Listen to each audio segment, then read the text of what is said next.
Usually it's pictures of celebrities canoodling that has the public talking about questionable relationships and brewing romances.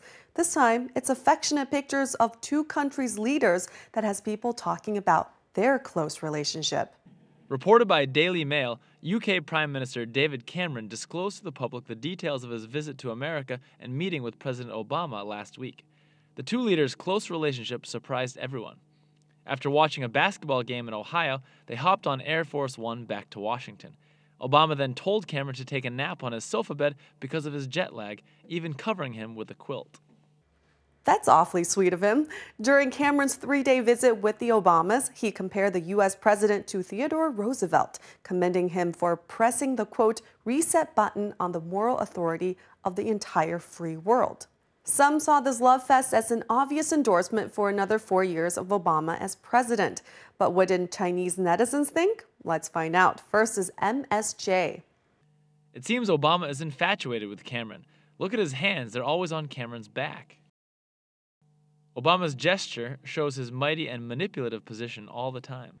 This may be one of the most symbolic photos for Chinese microbloggers, as many commented on this gesture.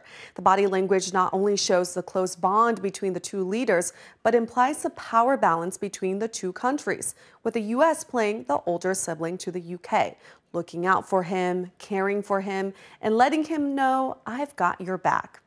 And as that last poster pointed out, some view this as a manipulative gesture, as the U.S. is the one steering UK's politics. Now we'll hear from Yuhan. Bosom buddies may stem from political needs. It is said that Obama and Cameron are bosom buddies, which doesn't have to do with the relationship between the U.S. and Great Britain, especially when facing the increasingly harsh Iran situation. Chinese people must know it's called diplomacy. It is an art. As far as I know, Cameron's value is opposite to Obama's. Cameron is nobility, he's conservative and right-wing. While Obama is obviously grassroots, the representative of the common people. He advocates raising taxes for the rich and bringing the poor more medical security.